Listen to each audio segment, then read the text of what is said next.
what happened over the weekend? I was traveling and just got back home, and social media is insane, and everybody's going crazy. What's going on? Did I miss anything here? Oh, yeah, the U.S. entered a new Middle Eastern war. What can go wrong here? I mean, it's not like we have previous examples of failure or anything. Every time we intervene in the Middle East, it turns out to be peaches and cream. Now, if you're old enough to remember the old wars, you know that's not true, and you don't want any piece of it at all. But there is always a new generation of donkeys who forgets what happened in the past, and they want to go crazy again. And that's what's going on right now, because we went crazy, and things are about to get crazier. So let's talk about it, and here it is, in focus tonight.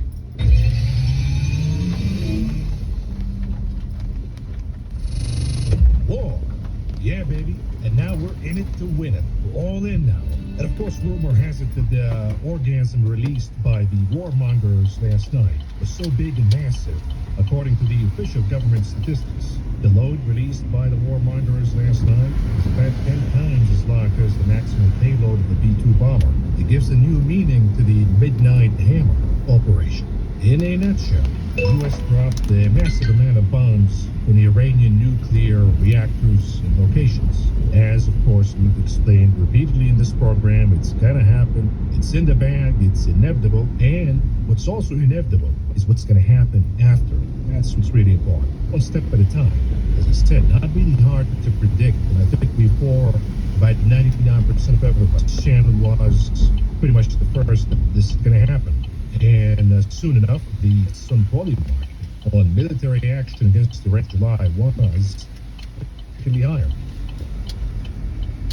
80% at some point, so it was pretty much in the bag, and we got it. And the question now becomes, what happened and what now? What happened is we dropped a massive amount of bombs, and according to the president last night, he says that Iranian nuclear sites are obliterated. They're gone. Quote. If you look at the satellite pictures of the nuclear facility in Iran, you can see fresh craters in the mountain. I'm highlighting two of them right here. You can see them. That's where the bombs from the B-2 bombers went through. Meanwhile, the load that you shot last night, Midnight Hammer, went right in your pants. But this one penetrated. The question now becomes, did it penetrate and explode and just the mountain never got pregnant? The nuclear facilities are still here? Who knows? It looks like a massive facility to me. Kind of reminds me of the Grand Canyon. But another rumor also says that after all of the bombing that we got from the B-2 bombers, the Iranian nuclear facility is gone. It's all destroyed underneath it all. But of course, intelligence sources are now reviewing everything and saying that the Iranians moved all of the nuclear sensitive material into that building right there, which they forgot to bomb for some reason. So the question now, of course, becomes mission accomplished? Question mark. Obliterated, as the president said last night, and his stooges behind it? Or is it the Iranian narrative that says, oh, nothing happened, you moved everything before the strikes, we knew? I think the truth is somewhere between, because you see the satellite picture right here. That's before the strikes. There were loaded trucks coming in and out of that facility all day long. So we gotta question a few things. And if you grab your tinfoil hat and put it on, the first question that's gonna come to your mind is, was this coordinated? Did we tell the Iranians we're gonna do it? Clean up a little bit and let us know when you're ready. I see it's a viable tinfoil hat kind of thinking, but I don't think so. If I had to choose right now, I would bet on no, there was no coordination. But again, do you trust the Trump administration's assessment? Because they lie all the time. Do you trust the Iranian assessment? Knowing that the Iranian intelligence has more holes in it than Bill Belichick's late life crisis t-shirt. So Maverick is gonna say, here's how I'm gonna verify. Trust the Iranian assessment. Knowing that the Iranian intelligence has more holes in it than Bill Belichick's late life crisis t-shirt. So Maverick is gonna say, here's how I'm gonna verify whether the sites were obliterated or not. Number one, do we have nuclear radiation? Because if it is mission accomplished, then you gotta have some sort of radiation showing up. And the latest news say, at least from the IAEA, they say no radiation spike after Iran nuclear site strikes. So nothing is emitting from the nuclear sites. And even if the strike was deep underground, you would detect some sort of radiation. It's not like Elon Musk's drug test where you can pay the doctor. So right off the gate, since there is no radiation, I would say damaged, but maybe not obliterated. Number two, the Iranian response. Because if there was significant damage, as in the facility is over, it's gone, it's poof, the response would be extreme. On both ends of the spectrum, either the Iranians would surrender right away and say, let's make a deal, or they're going to go guns blazing. If you're going down, might as well just swing as hard as you can. But if there is a measured response, and that tells me that maybe the facilities are damaged, but the most sensitive material has been moved out of these facilities. And that's my assessment. Now, let's talk about Iran's options, because this is going to have an impact on the market. This is going to have an impact on a lot of things. I'm going to categorize 5 options here, going from low to high risk. And of course, the lowest risk option for Iran is to negotiate, surrender, say, you know what, okay, you got us, let's negotiate now. Well, that's never going to happen now. So we move down to the next option, which is intensifying missile attacks on Israel. And they're already doing that, so we got a barrage of missiles this morning in Tel Aviv. Huge damage showing up all over the place. They can escalate more by attacking U.S. bases via proxies. That's a possibility. We've already got some warnings today. The New York Times say that intelligence officials already detected signs that Iran-backed militias both in Iraq and Syria are readying for an attack on U.S. bases. So that's a possibility. That could happen. It's going to escalate things a little bit, but not a dangerous level, because if we're going to retaliate, we're probably going to retaliate against the specific group that carries the attack. And we've already moved a lot of personnel out of the Middle East, so it's not really a high-risk kind of scenario. But we have another higher-risk kind of option, which is attack U.S. bases directly. And we know that Iran has the capacity to strike individual bases, be it in the Middle East, be it in the Indian Ocean, be it in the Mediterranean. And they can do it with a lot of precision and inflict a lot of damage, because they have a huge arsenal of missiles, and we see the impact that we see in Israel, for example. But at the same time, it could be a cooked response. Of all the ones that I reviewed, this is my absolute favorite dash cam. This is the one that's going in my car, and I'll tell you why. Installing and using these couldn't be any simpler. You simply attach this to your front windshield using the sticky response. At least some are going to look at it that way. What I mean by that is, in the first Trump administration, when they assassinated General Soleimani, the response by Iran was bombing air bases in Iraq. But they already told us about it beforehand, so we moved the person out of the way, even though there were reports after that that they got brain injuries. It became sort of a big deal with the injuries and the compensation and all of that, but at the end of the day, nobody died. So it was coordinated response. This is why it is not the highest risk possibility, which is closing the Strait of Hormuz. This one's going to have huge implications in the global economy, not to mention, of course, that it's going to guarantee that we can go head-to-head, ship-to-ship, boots-on-the-ground fight against Iran. Now, the headline from the New York Post reads that Iran orders the closure of the Strait of Hormuz, putting 1/5 of the world oil supply at risk. Now, this was a decision by the Iranian parliament. It is awaiting final approval, so they're just keeping that as an option right now and ready to execute that option if they need to. We have some reports, like Maersk, for example, they say that they're continuing to sail through the Strait of Hormuz, no problems for now. Other companies, oil tankers specifically, saying, we're just going to avoid the region altogether. If you want us to go in, you got to pay us more, because we're going to pay more for insurance too. And this is why I said, look, all of this is going to be pretty good for the oil tankers kind of status, because they can do a lot of price gouging right now. The odds for the closure of the Strait of Hormuz in poly market is about 50% chance, 50-50. Could happen, could not happen. So it is of serious consideration right now. The odds went all the way to 60 this morning, but now they're down to 50, so we'll see where they're going to settle. Of course, why is this the most dangerous and the riskier scenario?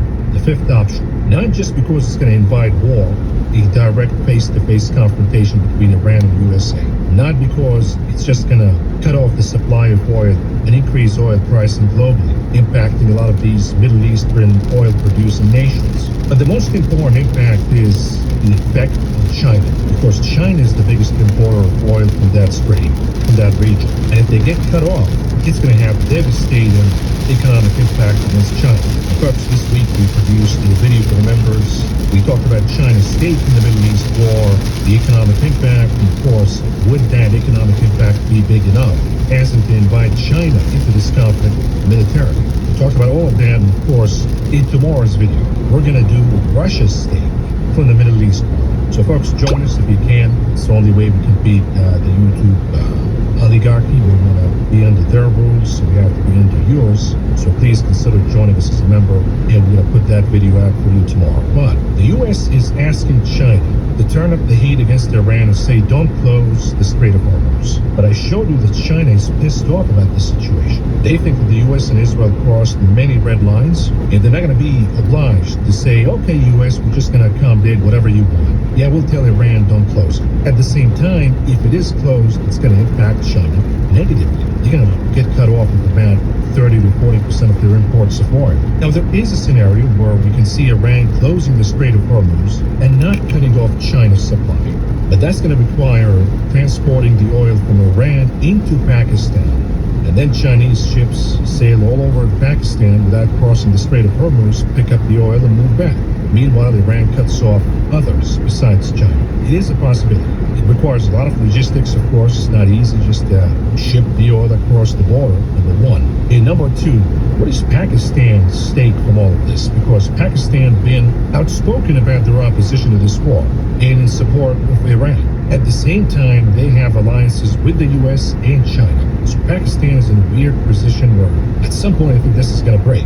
Pakistan will have to choose one side versus the other. But right now they are in a strategic position where they have alliances with Russia, with China, and the U.S. And that came out handy when the conflict between India and Pakistan started. Of course, the fear by Pakistan that if Iran falls, number one, we could see instability within Pakistan. Number two, who's to say that Israel, Bibi Netanyahu, is not going to come out and say, oh, now we're finished with Iran. Next order, please, Mr. Trump, we got to take down Pakistan because they have nuclear weapons. And they might fire them at Israel. We've seen how fast the Iranian missiles can travel, so Pakistan is close enough. Only the difference is they got a nuclear weapon. So it is in the interest of Pakistan to keep a buffer between it and Israel. That's Iran. At the same time, they don't want to piss off the alliances. I mean, it's kind of clownish that the day before the strikes against Iranian nuclear facilities, Pakistan actually nominated DJT for a peace prize, the Nobel Peace Prize, which he's really obsessed with right now. And then they had to take it back because they would bomb the Iranian nuclear facilities. So what would Pakistan do? Would they accept that kind of scenario where Iran ships the oil and they transport it to China? How would that jive with the U.S.? All important questions. And we don't know what the answer is.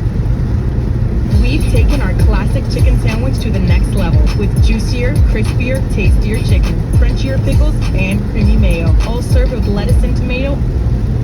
The answer is going to be. But it is a possibility. At least the market right now says 50% chance that Iran would go with the option of closing the Strait of Hormuz. Now, there is the sixth option, the title of the video. It could be the most plausible option for Iran. We will talk about it in a minute, but you will hear a lot of talking heads, the experts in social media and the business channels say, you know what, even if Iran closes the Strait of Hormuz, we don't import oil from the Middle East anyways. We have production surplus, as you can see right here, from shale oil. We're now net producer of oil. Matter of fact, the number one producer of oil in the world by far. We put out 20 million barrels a day, and number two, Saudi, with 10 million barrels. So the U.S. is way, way ahead. Now, a lot of folks would say, since we're not importing a lot of oil from Saudi or the Gulf anyways, we're going to have minimal impact. Even if they close the Strait of Hormuz, nothing is going to happen now. It shows how foolish and gullible these people are. A bunch of morons, really, because they don't understand how the oil market trades. If we have a closure in the Strait of Hormuz, and we see the price of crude oil coming out of that region moving significantly higher, it's going to affect all kind of oil products and oil commodities that come out. Why? Because if China cannot access Middle Eastern oil, they have to bid now for WTI oil and Brent oil and other kind of oil. So the prices would go higher here too, as we see demand surging, supply nowhere to be found. So you will feel the impact. If there is a closure of the Strait of Hormuz, you will see massive impact in the price of oil. You will see impact in the price at the pump that you're going to pay. You're going to see an impact on inflation. You're going to see an impact on the monetary policy by the Federal Reserve. Not to mention, of course, you might see an impact on the Japanese yen. You might see an impact on the Bank of Japan. We know that the crash that we got last year was all about the Japanese yen. What do we have right now? The inflation numbers in Japan are not looking pretty good. And if there is an increase in the price of oil, guess who imports a lot of oil out of the Middle East? It's Japan. If you cut them off and the price of oil surges significantly higher, what do you think will happen in Japan? Inflation will go significantly higher. What do you think that will prompt the BOJ to do? Firm up the yen, increase interest rates, and here we go. We're going to rewind or resume the Japanese yen carry trade, which was devastating for the market. Not a lot of folks are talking about this right now. All the gobbleheads on TV and social media, they're not even talking about all of this. They're only going to talk about it because they've heard it here first. They thought, oh, well, that's a good point now. And before we reveal the sixth option, which I think the most viable and the most dangerous, really, let's go back to the board from last week. We did the scenario analysis of what's going to happen next. We said that Israel has three objectives from all of this. Number one, damage the nuclear and military capabilities of Iran. Notice that I used the word damage, not eliminate, because that's impossible. And we brainstormed three options after that. The one that took place, obviously, is Trump joins. So right now, we got a check mark on Trump joins. We got a check mark on the damage against the nuclear and military capabilities of Iran. But the real objective out of all of this, and I was the first one to say it, by the way, on Twitter, the unstated objective and the primary one is regime change. That's what Israel wants, regime change, coup. The problem is you cannot really instate a regime change without arousing the population's anger against that regime. Historically speaking, the way you do that is you cut off the economy. In the case of Iran, that means you got to damage the oil and gas facilities. But that was a red line because that's going to lead to inflation going higher as the price of crude also surges higher.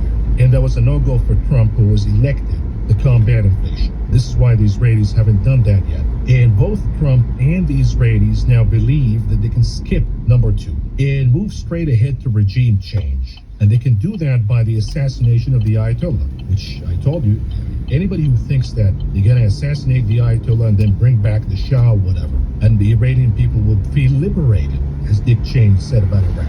They're going to say, thank you, America, thank you, Israel, we love you so much, and we love the Shah. If you think that's what's going to happen, you're obviously way, way, way too naive to even talk about this. What's going to happen is, if the Ayatollah is assassinated, they're going to go to war now. The Strait of Hormuz will be the least of the concerns because they're going to go full blast. And the country will go to civil war at some point. You bring back the Shah, they'll kill him in about 6 months. Tops. But like I said, this is the objective right now. And even Trump today said that it's not politically correct to use the term regime change. But if the current Iranian regime is unable to make Iran great again, why wouldn't there be a regime change? MAGA. So you voted for MAGA, you got MAGA. Whoops. Didn't read the disclaimer on this. How has regime change, by the way, worked out for us in Afghanistan? We got in to remove the Taliban. Trillions of dollars spent, thousands of lives. And we left Afghanistan and reinstated the Taliban back in power. We got involved in regime change in Syria as we were fighting ISIS. Yet after doing regime change in Syria, we replaced the government by ISIS. So what's the point here? And oh, by the way, you see today, they're bombing Christian churches in Syria. Advisors work to solve client questions about the future. Equitable helps answer how, with strategies that adapt to market twists and turns, applying industry-leading, innovative thinking. In Syria now, and what do you think is going to happen? You put ISIS back in power. I don't remember back in the previous regime, Christians were getting bombed like this. How's that regime change working for you? In Iraq, we went in to remove Saddam Hussein, only to see his daughter probably going to become the next president of Iraq. The only reliable partner who was against Iran in Iraq is Saddam Hussein. So all of these thousands of lives, trillions and trillions of dollars to do regime change by reinstalling the same regime, which tells you right off the gate that all of these wars are just money laundering operations. They don't really believe in anything. They don't want to do any change. None of that bullshit. Liberating, freedom, all that bullshit. Just want to go do regime change, play a little bit of game, wash some money, and then who gives a shit? Put the Taliban back in. So I'm just letting you know right now. There's a lot of who said, oh man, we're not going to be interfering in the Iran conflict. Stop being hysterical and dramatic.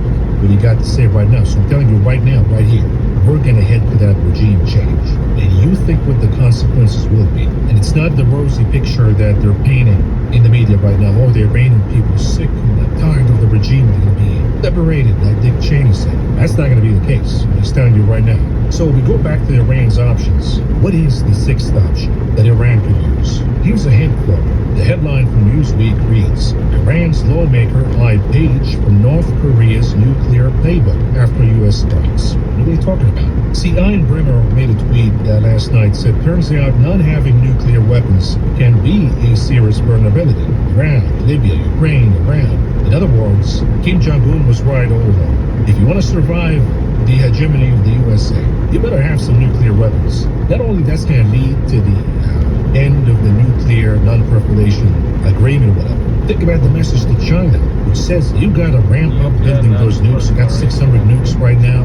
Make that 6,000 ASAP. Otherwise, you're not going to survive. Not a good development for humanity, folks. And the Russian former president came out today and said that a number of countries are now queuing up to hand the devastating weapons to Iran. Talking about nuclear bombs. That okay, smart ass, you bombed Iran's nuclear facilities. Maybe you didn't do damage to the uranium, you enriched the uranium. They moved it somewhere. But on top of that, we're just going to give Iran a nuclear bomb. If that happens, again, if the Russians really hand over a nuclear bomb to Iran, I kind of doubt it. I think the most plausible scenario is if China smuggles a bunch of nuclear bombs from North Korea, but then you have to move through Pakistan, and how would Pakistan react to all of that to deliver the nuclear bombs to Iran? But if Iran can get their hands on a nuclear bomb right now, either from Russia, China, or North Korea, they can attack a U.S. base or Israel, and they come out and do a nuclear test and say, surprise, you said you ended our nuclear program, here's a nuclear bomb for you. That's the sixth option, and that could be a possibility. What are the odds on that? I think you got to go to the poly market. I didn't see any odds for that, but maybe we can start a new one and do our own money laundering scheme. But until then, folks, we have to talk markets now that we talked about the macro and the geopolitics, and let's talk about the Maverick strategy. What do we do now in this market? Maverick strategy states moving from credit spreads and cash generating strategies to deploying the ammo heavily. Naked options is a major break in the S&P 500 is imminent. Now, am I telling you it's going to be a break to the upside or the downside? The majority of the evidence says to the downside, but you cannot dismiss the case to the upside. There is still a good case that the break could be to the upside. All I'm saying right now is the time to roll up those sleeves and polish your bazooka, because you might need to use it really, really soon. In my strategy on May 9th, I said that we're going to enter a market where we see consolidation throughout the summer, and the best strategy would be neutral strategies, as in to generate cash, to sell options and raise cash. On the 9th, I did the E-mini futures. We did an Iron Condor, sold the 6100, bought the 6300 calls, and sold the 5900 puts, and sold the 57, netting a credit of about $8.40 a piece. I did 100 of those, so we do the math. On the 16th, we doubled down on the strategy by opening call credit spreads in the NASDAQ futures, selling the 22,000 calls, buying the 22,500. Now, as in the expiration date of these trades, which was Friday, both expired out of the money, meaning that we netted the entirety of the credit. I did 100 each. That's an easy million. When was the last time you made a million sitting on your ass and just waiting for something to happen? That's why we're doing trading. We're not digging ditches in the street. We're probably going to do that pretty soon, given how the economy and the nuclear situation is. But now that we've raised a nice amount of cash, what I'm saying is keep that ammo. We're going to deploy it really, really soon. And it comes down to what's going to happen to the price of oil, of course. I'm looking at crude oil here, the monthly chart. I don't know when. We've certainly been talking about this for a while now. But if you look at the MACD indicator of the monthly crude oil futures, it's about to release all of that energy to the upside. It's been under negative momentum since 22. We've been waiting and waiting. When would that energy be released? I think we're getting really, really close. And to me, this is the scariest chart of the night, because I'm looking at it, and let me know if you agree or not in the comment section. If you put on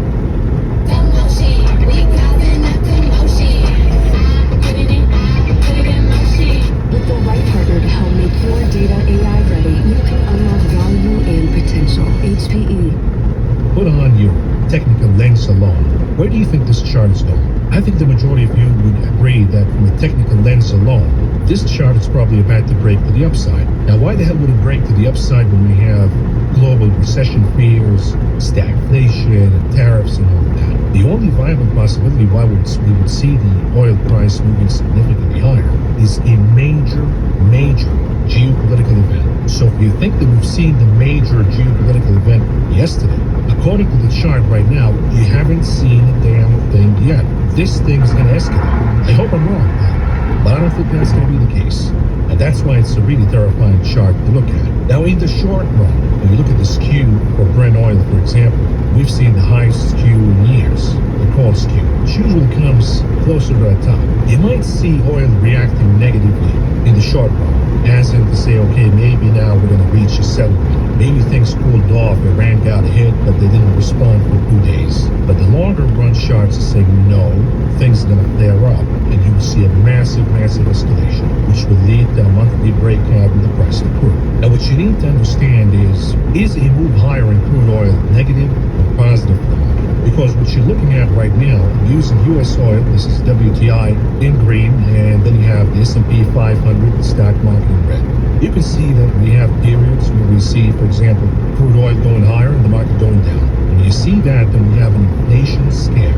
We've seen that in 22 during the Russia invasion of Ukraine, and then we've seen in late 23 when inflation began to move higher. And there was a little bit of concern that the Fed might not cut rates. Of course, that changed later on, but the point is it illustrates for you the period where we've seen an inflation scare.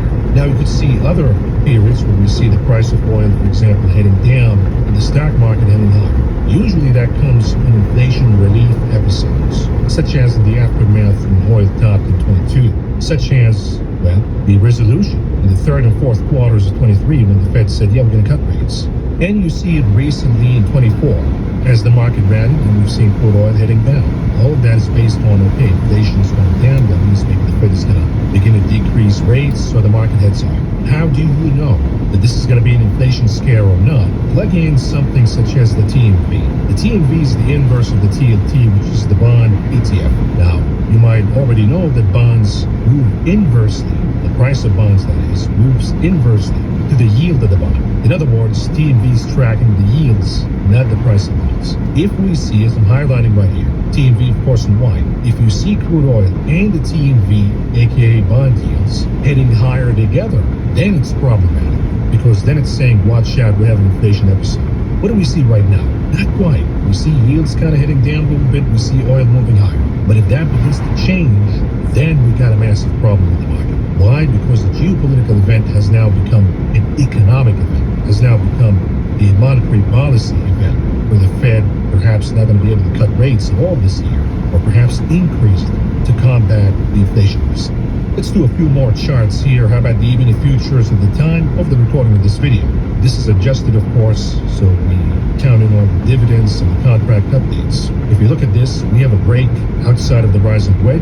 We're below 6,000 right now, but we haven't lost the 200 days moving average in orange. So not definitive break to the downside yet. Now, if we plug in the momentum indicators, what do we notice? We notice that the RSI has a negative divergence. The relative strength index beginning to weaken. Negative sign for market. Then look at the MACD indicator. It's beginning to split. You see the red impressions in the histogram getting larger and longer. Not a good sign either. Go to the vortex indicator and expand that, and you'll see that the red line, the bearish line, is about to cross above the bullish line in blue. And the last time we've seen that was right before the tariff war and liberation day. So we're spot on to go bearish the market. Do we have the cross right now? No, we don't. But it looks like we're heading to that outcome. I would say closing below the 200 days moving average, and seeing that cross in the vortex indicator will probably be a confirmation. How about we do the weekly chart for the E-mini S&P 500 futures? Again, rising wedge, we're breaking down. In the weekly chart, what matters is the 50 weeks moving average, not the 200 days. I mean, they're really close to each other right now. So the 50 weeks is sitting at about 5,900. It's just used as an extra layer of confirmation. A lot of folks don't want to short right away or hedge right away when we see a close below the 200 days moving average. They'd like to wait till they see the 50 weeks moving average lost before taking the initiative. In any case, we look at the vortex indicator in the weekly chart. What do we see here? The red line is firming up a little bit. The blue line is losing a little bit of momentum. No confirmation yet, but it looks like the last time we've seen bearish momentum overtaking bullish momentum in the weekly vortex. What happened? We got a massive correction. So this could be, again, depending on the developments that we see this week, the beginning of a bearish wave 8